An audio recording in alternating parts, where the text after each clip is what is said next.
Hi everyone, I'm Stephanie Shea, Marketing Manager here at CTL. I'd like to welcome you to our Education Professional Development Series. For anyone who is not familiar with CTL, we've been headquartered in Portland, Oregon, providing innovative IT solutions to education and government customers. We've been around over 26 years. We're also Google for Education partner, and we specialize in rugged Chromebooks, laptops, convertibles, two-in-ones, and tablets that are designed specifically for K-12 education. Over the past 2.5 years, we've been working with Google, and we introduced a line of Chromebooks. We're really proud of our Chromebook line. They've been recommended by PC Magazine as the best choice for Chromebooks in education. They've also won a lot of awards. One of our Chromebooks that's not pictured won a ISTE Best in Show award. It's got a protective cover on it, so we're really excited about how our Chromebooks are developing. Today's webinar is going to be Google Chrome time-saving tips. And our presenter has presented before. Her name is Dani Kennis. She's a technology coach, a Google certified educator, special education and social studies teacher. She brings a lot of experience, and she's been using Chromebooks in the classroom for several years. So she's got some great tips today to help teachers who are maybe new to Google Chrome. Before we get started, I want to make sure everyone knows how to participate in today's presentation. You're listening and using your computer speaker system by default. If you would prefer to join over the phone, just select telephone in the audio pane and the dial-in information will be displayed. Let's see, that's a picture of that one. You may type your questions into the questions pane of the control panel during the presentation, and they'll be addressed in a Q&A at the end of today's presentation. And we want to do a couple polls just to find out who we have here today, learn a little bit more about everybody. The first question is, what is your role within your school? Just indicate if you're a teacher, coach, administrator, IT, or other. That will help Dani kind of know her audience. We'll give people a few minutes to fill this out. Or not a few minutes, I'd say moments. Let's see. Oh, this is a good balance. Okay, I think everybody has answered. I'll share this. We've got a good split, 25% of each, teacher, coach, administrator, or other. So those are probably a lot of the users who would be using Google Chrome, and Dani can definitely help you with that. And the next question we're curious about is, hold on, I gotta hide that poll. Here we go. How long have you been using Google Chrome? Just take a minute and let us know how much time you might have been using it.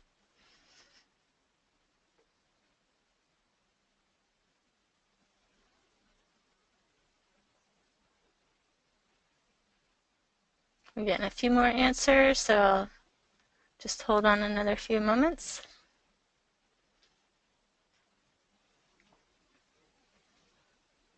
Okay, it looks like everybody has voted. And nobody's brand new to it, but 20% 1 to 2 years, 80% 2 or more years. So that's good to know that this isn't a brand new thing. But I wouldn't be surprised if Dani has some tips that maybe even some of the 2 or more years users haven't heard. So thank you for taking the time to answer that. Okay, I think I am ready to introduce Dani. Dani Kennis is a technology coach and Google certified educator and special education social studies teacher. She's going to share her experience using Google Chrome in the classroom and show us some time-saving tips. So with that, I will unmute Dani. Can you hear me? Hi, Steph. Yeah, I can hear you. Excellent. Let me get your slideshow up. Can you Can hear me everybody? okay? I can hear you great. Yeah, Awesome. good sound quality. Can everybody see the Google Chrome time-saving tips slideshow? Yep, I see it up there. Okay, perfect. All right, well, I will go on mute now unless you need me, and I will let Dani take it away. Sounds great. Thanks, Steph. Hi, Uh-huh. everyone. I am Dani Kennis. Thank you so much for joining us today. I'm really excited about today's webinar. So, as Steph said, today we're going to be talking about time-saving tips using Google Chrome. And I have on most of the slides the little icon for Google Chrome, which kind of looks like, I always explain it as a beach ball, that red and yellow and green thing with the blue in the middle on the right-hand side. So, if you would like to access this presentation as I talk about it, you can go to that tiny URL, which is just tinyurl.com/gchrometime. Or I believe CTL will be posting it after this, so you can also access it that way if you don't want to follow along right now. So in order to reach out to me, which I would always love, I'm always really excited when I get an email or a tweet from somebody that's been at one of these webinars. You can reach me on Twitter at @KennisDani. You can also email me at danikennis25@gmail, or you can check out my blog. But I'm always reachable, and I always love having people kind of reach out to me if you ever need help with anything or if you have any questions. Next slide, please. So just a little bit about me and my background and what I do. I teach in New York. I am a high school teacher and also a technology coach. I teach 9th and 10th grade social studies in 2 co-taught classes and 1 self-contained class. And then I am also on the technology committee, so I work one-on-one with some teachers on different technology needs. I'm also a Google Educator levels 1 and 2, so I go to a lot of schools to do trainings and I do presentations.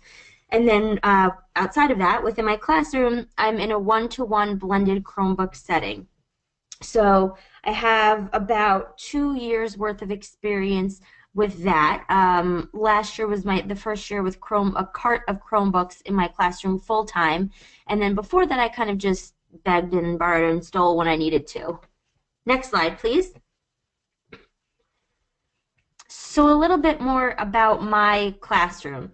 So that hashtag that you see, KenFamSouth, that is a hashtag that my students, excuse me, actually created.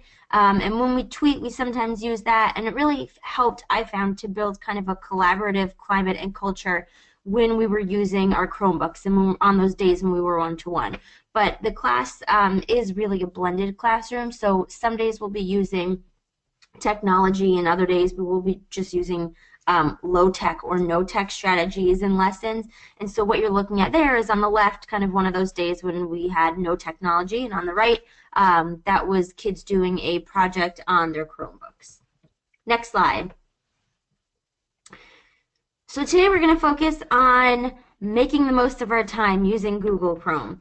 And so as educators and people just of the world, humans with busy lives, we're always trying to do our best to try to keep up and stay on top of all the responsibilities and opportunities that life throws our way. And it can kind of be overwhelming sometimes, especially in our society today where things are so fast-paced and we always want to get things done as quickly and efficiently as possible. So for many educators, Google Chrome and then G Suite, which used to be called Google Apps for Education, but just changed in September, I believe. So Google Chrome and G Suite really helps us to get more done in less time. So this webinar is going to focus on some of my favorite tips and tricks for working faster and smarter when you're using Google Chrome. There are obviously a ton more tips and tricks out there, but these are the ones that I've found as a teacher and as a tech coach to be the most useful. Next slide, please.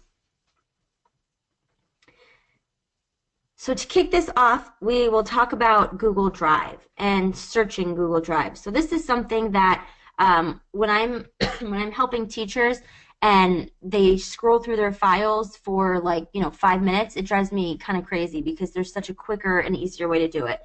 So if you go to Google Drive, and see a little magnifying glass, that means you have the option to search your drive. And so you can search through your old files that you created or files that people have shared with you. And so rather than kind of sifting through all of that stuff, which I tend to do pretty often, need to find a file, you can search for something. So what you can do is within that search bar, if you remember the name of the file, you can type that in there. But there are also a lot of different options in case you don't remember the name of the file. And a lot of times that happens with students, so this is a useful tip that I teach them as well. So you can search within a domain. So within my school district, it's the Clarkstown Central School District domain. So I can search within that domain, or I can search within, or I'm sorry, outside of that domain. So for users that are not within my domain, I can search for their stuff as well. So I can search by file type, which means if I'm looking for a Google Doc and I know that what I'm looking for is in a doc, I can choose that, or I can choose to look for only Google Slides presentations. But I have the ability to set the kind of file type that I'm looking for. You can also search by date, or again, file name. You can search by keyword, by owner. And where I find this to be really helpful is when I need to find something in a shared with me folder, because it tends to be really overwhelming and daunting, because unfortunately Google doesn't make it all that easy to organize. So the search feature is really important there when I'm looking for something, and all you have to do is change the owner, and I think you can choose, it'll say like not owned by me, and I find that to be really, really helpful. Next slide.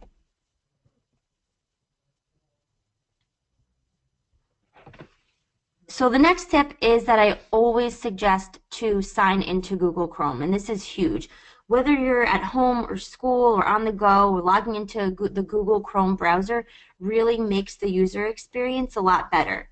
So automatically, once you log in, you're logged into your apps like Gmail and all these other Google services, as well as YouTube. So that means that your browsing data, like your history and your bookmarks, your passwords, and any other settings are automatically saved and synced to the user's Google accounts.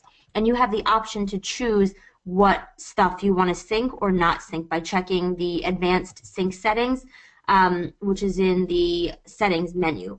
So in case you don't want, the credit card information that you have at home making the jump to school, you can always kind of go in there and selectively choose that. And so logging into Chrome, this is the first skill, one of the first skills that I teach to my students at the beginning of the year when we kind of dive into our one-to-one experience, because it's really important that they know how to quickly and easily access all their files and their work from home or on their phones, because a lot of them, just like us, have busy schedules and jobs and sports practices, and they're on the go. And more often than not, I find that a lot of my kids are doing their homework on the go. So I want to make sure that their experience is seamless, just like we want ours to be. Next slide. So our next tip is pinning a tab, and when I learned about this, I thought it was kind of life-changing. So if you are looking for a way to kind of like anchor and lock the websites that you visit most frequently so that they're always there when you log in, this is the tip for you. So pinning a tab places it in the far left-hand side of your browser, and it also shrinks the tab so that it makes room for other tabs. So what you see in that right-hand side picture, the Gmail one and the New York Times one, those are two pinned tabs. So it makes it so that you can't accidentally like X out of it, because it takes away the X actually. So then you can choose to unpin the tab if you need to. When you're organizing and moving your tabs around, Google Chrome actually doesn't let you mix pinned and non-pinned tabs, which is kind of cool. And then any new links that you open up in a new tab will always open to the right of your entire set of pinned tabs, even if you are opening a link from within a pinned tab, which might sound a little bit confusing. But you can pin a tab by right mouse clicking on the tab, and it's as simple as that. And then again, you can unpin it if you don't want it to show up any longer. Excuse me. Next slide, please.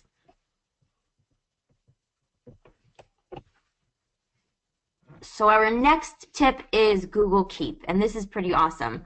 A lot of times I'm on the go when I feel inspired, or I remember I have to do something, or I have an idea that I want to keep track of, or I have something to do later in the week. And so if I don't have a pen, or I'm somewhere that I can't easily write something down in an organized way, Google Keep is kind of perfect for keeping track of those ideas or helping you to stay organized. So basically what it is a note-taking and organization platform that's connected to the Google ecosystem. And you can kind of think of it as like virtual Post-its plus a to-do list. And it does a lot more than that. But it's very simplified and it's very like minimal looking. And so some of the things that you can do on there are you can share and kind of put text, not text messages, text ideas, images, voice notes, reminders. You can share with other people to kind of collaborate. You can make a checklist for yourself. You can even set alert times for certain reminders, or you can upload pictures directly from your phone with the mobile version. And I really like that it's so simple and sleek. Like the look of it just makes it very easy and appealing to the eye, which is good for me because I like everything to be nice and organized. But I will say, if you're looking for an app that is similar but has additional functionality, because this is great, but it can be limited in some ways, but Evernote is a really good alternative to Google Keep. And again, you can get that app on your phone, or you can use it in the Google Chrome browser. Next slide, please. So this is one of my favorite tips, and when I learned about this, I was like, my mind was blown. This enhances everything in Google Chrome so much. So extensions, basically, Google Chrome extensions give users enhanced functionality for free. And by going to the Chrome Web Store, you can search for different extensions. You can also look for apps, and there's a lot more things you can look for in there. But there's an extension for like basically any single functionality you'd ever need on Google Chrome, but listed below are just a few of my personal favorites. And I could have gone on for like slides and slides and slides on this, but these were, I kind of tried to narrow it down to a few. These were the top ones that I feel like are kind of must-have. So first is Google Mail Checker, and I have, and I'm sure everyone has, a lot of different Google accounts, and so Mail Checker allows the user to be signed into multiple Gmail accounts at the same time, and it gives you alerts when a new email comes into a user's inbox without the user having to actually open up the email or Gmail. So this is a really big time saver for people, again, with multiple accounts or work email addresses, personal email addresses, and so a little, the way it works is a little pop-up kind of comes up as a notification, and you can turn that off if you want to. And then it also shows you a number of unread messages within the extension. It will show up in like the extension bar, which that red arrow at the top is kind of pointing to in the picture. And so by clicking on the icon, you can preview emails, you can read the emails right from the tab, and so that eliminates the step of having to actually go right into Gmail. The next extension is OneTab, and this I think is probably like my favorite extension of all time. I always have a million tabs open, and I'm sure a lot of us do, and I never want to close out of any of them because I don't want to ever forget what I'm doing. And so OneTab I think of as kind of like a funnel that sucks all of your tabs into one and compiles them into a list of links in just one tab, which really does a lot to save your battery life, and kind of keeps all your tabs in one neat place. And it dates them, so you can always go back, and even if you X out of the browser, it opens it up in a new window whenever you log on again the next time. Next is AdBlock Plus, and that again is very simple. That just blocks all annoying ads or malware or tracking pop-ups on different websites. And I know there's different ad blocking extensions, but this is the one that I found to be the best in my experience. Next is Grammarly, and this extension is awesome. It checks your spelling and your grammar as you type on most websites. So it'll underline, kind of like in Microsoft Word or Google Docs, it'll underline your mistakes in red, and it makes suggestions for corrections.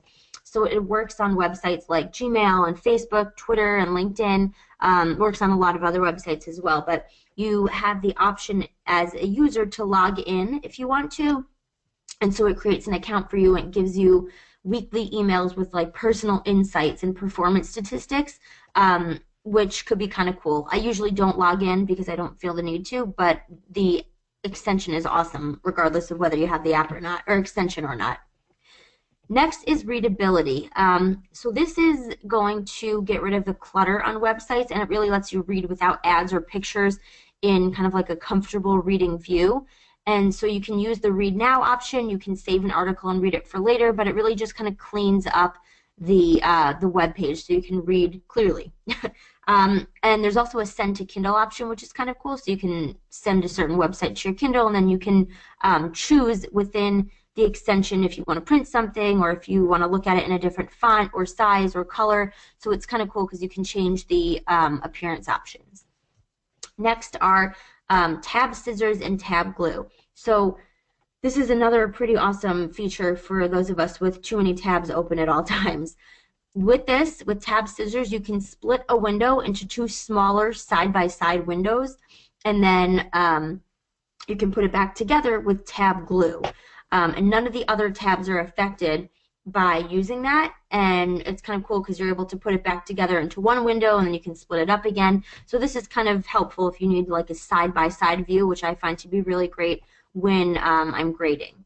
So these are only a few of the extensions, of the many extensions in the Google Chrome web store. I would definitely say it's worth a visit. And the other thing that I want to mention that I did not include in here is all of the add-ons that you can use within the GAF suite, the G Suite. So Google Docs has a lot of really awesome add-ons, and I think those are definitely worth checking out too. So I didn't go into it, but two of the add-ons that I really love are Kaizena, which allows you to give voice feedback, and then the EasyBib app is pretty awesome as well. Next slide, please. So moving into specific G Suite kind of features, and starting with Gmail. So canned responses. This is pretty awesome if you find yourself writing the same reply to emails over and over again. You can save a lot of time by writing one kind of blanket response that you can insert as the response without having to type it up over and over again. When you're writing an email, the way to do this is you just click on the arrow at the bottom right, and you click on canned responses, then new canned response, and you'll be able to insert whatever templated response you want as long as you save it. So if you have parent emails that you have to respond to, or even student emails, and you find yourself writing the same thing over and over, this can be really helpful and save you a lot of time. Next, you have undo send, because sometimes when we're scrambling to quickly draft an email response and we realize that we made a mistake or left something out or just don't like what we wrote, you don't always want the user to get that email. So you can activate undo send in Gmail, and you'll have up to 30 seconds to unsend an email after you hit the send button. And then lastly, and this is pretty awesome, this is an extension actually, we have Boomerang. And Boomerang is really good for people that like to plan ahead because it allows you to schedule your emails to be sent at a specific time or date. So you can type up the email and then like save it as a draft basically. So what you can do is choose the time, the date, you can have it all set up so that you don't have to really think about it, and it just sends it for you automatically. Another really cool feature about Boomerang is that it actually alerts you. You can set it to alert you if no one responds to your email and if you need to write a follow-up email, which is really helpful because there have definitely been times where I'm sure we've all let an email slip through the cracks and kind of forget to follow up. So Boomerang is really great with that. Next slide, please. So now moving into Google Docs. So there's a lot that you can do in Docs that will help you to save time. The first is setting a default font. So if you don't like the default font that Google Docs sets for you, you can always change what that is, and this is really simple. You type a word, you highlight it. I know these images are a little bit smaller, so you can always pull up the presentation after, but you go to Format, Paragraph Styles, and then Normal Text. And then you're going to update normal text to match. From there, you go to Format, Paragraph Styles, Options, and Save as My Default Styles. I know that sounds like a lot of steps, but the picture shows you exactly how to do it. And so for students, I tell them to do this because a lot of teachers have specific formats that they want their English papers, for example, written up in. And so they don't have to continually ask, what font size, what margins do I need to do? They can just kind of set that automatically. Next slide. Two more tips within Docs, and these are my two favorite things that you can do with Docs. So voice typing is my favorite trick to show students, and I really find it to be especially helpful with my special ed students who really struggle with kind of taking their words and putting them down on paper. So it's great for the kid who is good at verbalizing but not necessarily actually doing the writing. So to access voice typing, you just go to Tools and then Voice Typing. The first time you use it, you will have to enable your microphone probably. And a lot of times I'll tell kids to wear their headphones and kind of speak into the microphone on that, because it's sensitive and it kind of picks up words that are in the room potentially. And so I'll have them go to either a quiet corner or sit outside of the room. But this is really helpful to a lot of kids. And I always tell them also that they have to use words like period, exclamation point, question mark to insert punctuation. So those are two kind of heads up that you're going to want to give your students if you're teaching them how to use this. And the other one is the Explore tool, which is awesome. So this is actually the same thing but with a different name as the research tool in Google Docs. So if anyone's familiar with that, it's basically the exact same thing. It lets the user search for information or pictures directly in Google Docs without having to go in and open up a whole new tab. So it opens up a panel on the right side where users can actually conduct research within that area. And it creates citations for you, all of which is really awesome and really helpful for students. And there's actually a really helpful tutorial from, if anyone is familiar with Alice Keeler from her blog, where it says Explore tool. I found that to be really great, and I show that to my kids actually, and so there's a lot more information that you can access there. Next slide. Another thing you can do within Google Docs is insert images. So if you're kind of looking for a way to spice up your docs and your and you want to insert a picture, you can just kind of add a little bit more life to them. So to insert images directly into Google Docs rather than opening up a new tab, Google Docs allows you to go to Insert Image, and you can choose where to pull an image from.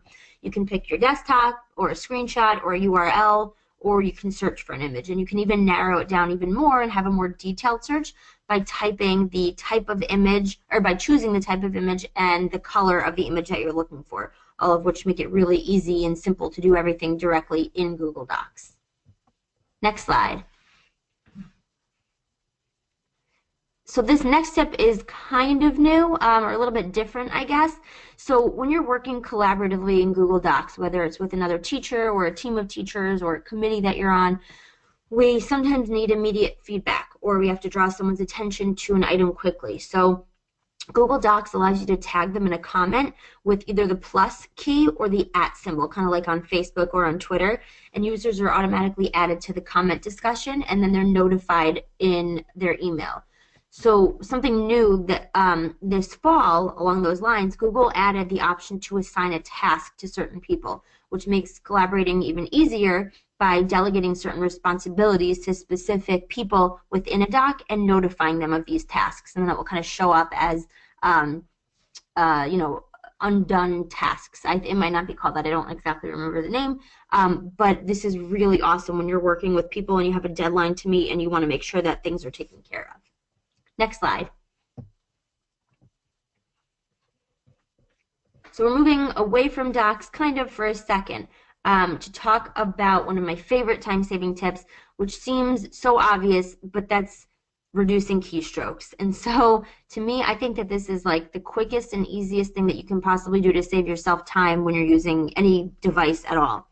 So depending on the Google Suite or the G Suite app that you're using, there are all different kinds of shortcuts that are available to users. This is actually one of the first things when I'm kicking off the school year and introducing one-to-one etiquette. I give my kids a checklist of skills, including different keyboard shortcuts that they need to know to make their lives a lot easier. So there's a list for you there, but a few of my favorites are Ctrl+C for copy, Ctrl+V for paste, Ctrl+A to select all of the text in an area, Ctrl+K to insert a link somewhere, Ctrl+T to open a tab, Control and click on a tab opens it in a new tab, Control+ is zoom in, and Control- is zoom out. So there's a lot of different things that you could do just based on your kind of keystrokes, and I think it's definitely worth the time to investigate more into this, because you'd be surprised at how much more efficiently and easy it is to use your favorite apps and tools just with a few quick keystrokes.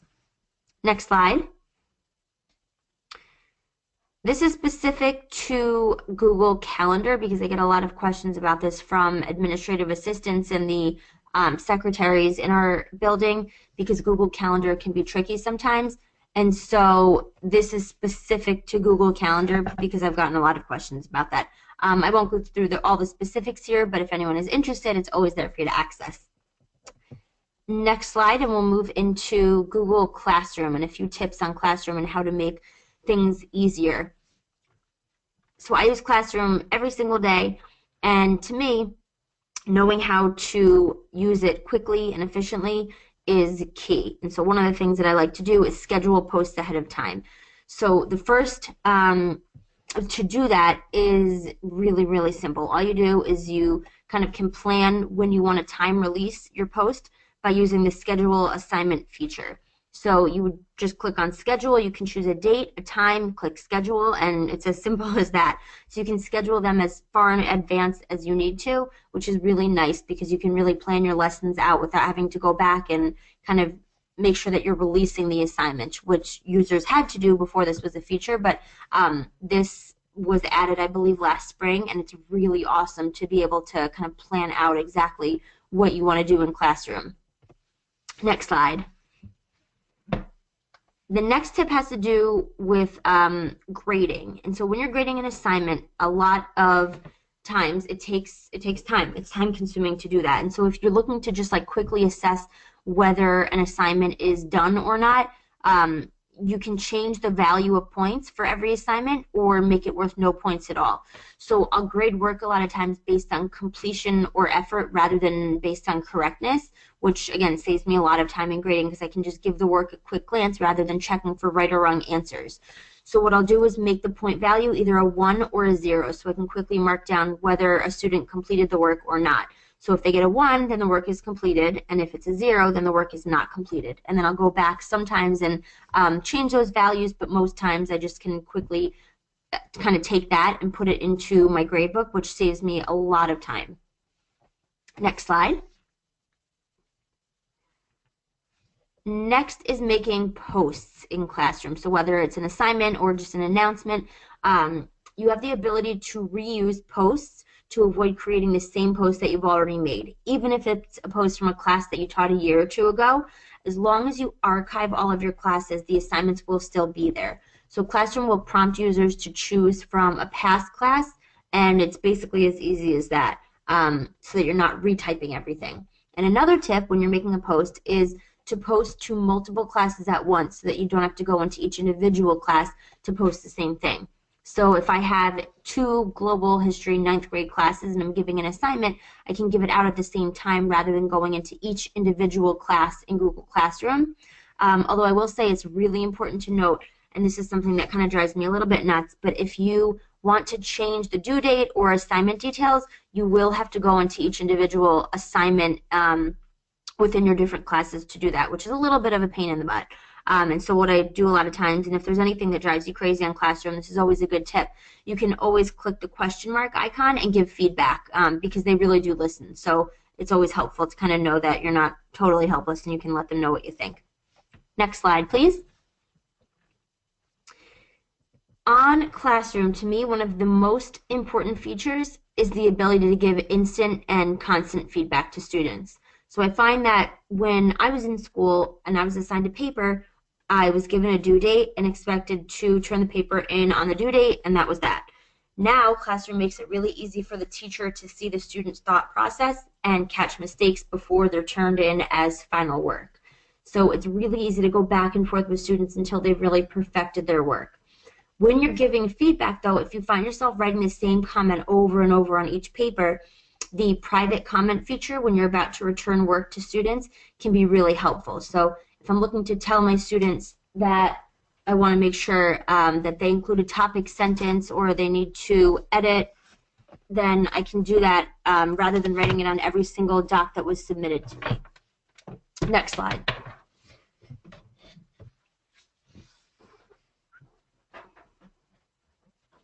So the About tab is one of like my favorite kind of secret or hidden features on Classroom, which I think is awesome.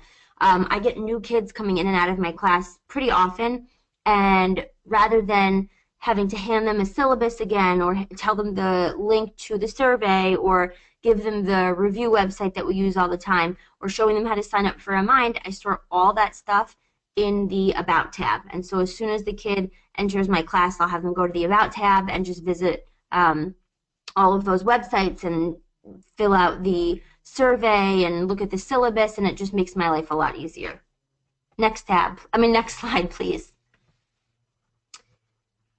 Next tip is not only in Classroom, you can use this in any G Suite product really, but when you're assigning a project to students, I find that giving them a template works to save you the headache from kind of repeating directions over and over again and re-explain exactly how you want it done. So this is really good for those kind of projects that require a little bit less creativity, where you want students to stick to a really specific format of completing the work. Or it can be helpful for students that kind of struggle with creativity and might need ideas to just kind of get them going a little bit. So what you're looking at here is an index card template. So I tell my kids to either make index cards on paper, or they can make them on Google Slides, but I give them this template so that they know what it's supposed to look like, so that they're not asking me, what am I supposed to do again? Next slide. So moving away from Classroom and just moving to a few quick tips and tricks. A lot of times I accidentally X out of my tabs, and so to pull the tabs back up, you hold Control, Shift, and T, and that has been a huge lifesaver because that reopens, any of the last tabs that you might have closed out of without meaning to. So you can press it as many times as you need to pull up the tabs that you might have lost. Next slide, please. This is one of my favorites. So say you're grading a paper or reading a really dense article and you're looking for a specific word or phrase, and it's obviously always a good idea to read the whole thing, but it's also really time consuming and sometimes we get a little bit lazy. So by using Ctrl+F, you can search for a specific word or an exact phrase within a text on a website or within G Suite files, and sometimes even with PDF files. I actually teach my students this trick sometimes, which helps them to kind of narrow their focus when they're doing a reading. Next slide, please. So next we have two tips about the Omnibox, and the Omnibox is shown in red on that red bar at the top, on the top image, I'm sorry. And so it's located at the top of a website, and it's more than just kind of a home for the web address or URL. It can also be used as a search engine without having to actually type in google.com, or users can right-click and visit the Edit Search Engine option to choose certain websites that they want to search. So you could search YouTube or Wikipedia or CNN specifically, or almost any website with a search option. You can also use it to search your Gmail inbox by typing search Gmail and then a colon to find a specific email. There's a lot of different Omnibar options and things that you can do with it, and I linked it in those two thumbs up on the left side, so you can check that out for more kind of super user tips and tricks that really explain how extensions can be used to further enhance the Omnibox and how you can make it even more useful for you. Next slide, please. So another tip kind of along those same lines is when you're on a website and you see a word or a phrase that you're looking for more information on, rather than opening up a new tab and searching for it in Google, you can highlight the text and drag it into the Omnibox, press enter, and do your search that way. You can also highlight any block of text, right-click, and just choose choose Search Google for, which is kind of neat. Next slide, please. So in the same vein of searching, you can voice search within Google. So if you're feeling kind of lazy and you can't be bothered to type whatever you're searching for, you can use your voice instead. So you go to Google in the browser, and instead of typing a search term, you can just click on the microphone, and it allows you to speak right into the website as long as you have the microphone attached or built in and enabled. Again, if you haven't used the microphone before on whatever device you're on, you'll have to press allow, and it will ask you for your permission, but you should be good to go after that. Next slide, please. When you have a lot of tabs open, and again, I'm always guilty of this, to close them quickly, all you have to do is right-click one tab, and then you can choose Close Other Tabs or Close Tabs to the right. And that kind of saves you a few clicks from Xing out of each individual tab which can kind of be a little bit time consuming and a little bit annoying. And even though it saves you only a few seconds, it's kind of nice to be as efficient as you possibly can be. Next slide. I mentioned this one a little bit earlier, but if you're on a website and you find that the font or the text is just too small to focus on and you want it to be bigger, you can click either Ctrl+ or Ctrl- to zoom in and out, which is a little bit quicker, I find, than going to the menu bar and doing it. So I always kind of find myself doing that when I need to see something a little bit closer up. Next slide. When you are on a web page and there's a text box and you're typing something in there, I find it kind of annoying sometimes when the text area or the text box is really small, and I always want to stretch it out or resize it. So if you see those two slanted lines that are in the red circle, that tells you that you have the ability to click and drag to resize a text area. So the animated image on the right-hand side is kind of showing you how you can do that, how you can resize. Next slide, please. Next is screenshots, and this took me a long time to figure out how to do on a Chromebook, but to take a screenshot of a full screen, and basically all that means a screenshot is just capturing the image of what's on your entire screen. There are extensions you can use, but what I find a lot quicker and easier is to just press the Control button and then the square with two lines. I don't know the fancy name for that key, but that captures the whole page. Or if you want to choose a specific area on your screen, you do Control-Shift and then the kind of box line icon, and then you can control with your mouse where the area is that you want to choose. The keys, though, that might differ depending on what device you're on, but I found that for me that's one of the most useful tricks when I'm trying to capture certain areas of a page to like embed in a slides presentation, for example. Next slide, please. So then we get to bookmarks, and bookmarks are so important because these are the websites that you visit all the time that you're going to want to make sure that you have in your bookmarks bar so that you're not constantly typing the same web address. The only thing, though, is if you have a lot of bookmarks, they tend to take up a lot of room. So to remedy this, you can right-click on the icon, go to Edit Name, and then you can change the name of whatever the website is. So I have here, it says things I say 900 times a day. So I created that doc last year when I found myself saying the same thing over and over and over to my students, and I was opening up the doc and I wanted to remember that these were things that I wanted to change in my class for the next year. So I just made it into a bookmark and I made it into just a little icon. So that way you can kind of fit even more icons rather than worrying about the text. Next and final slide, please.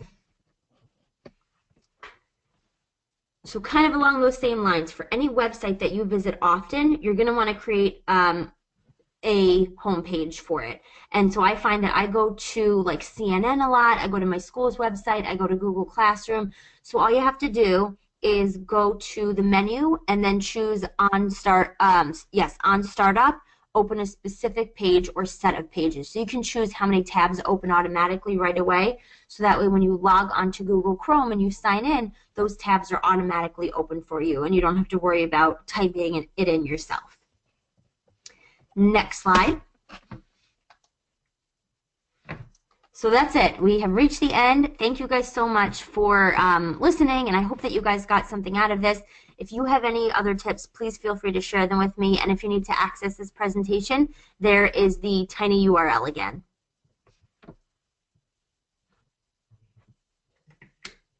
Okay, sorry, took me a minute to unmute.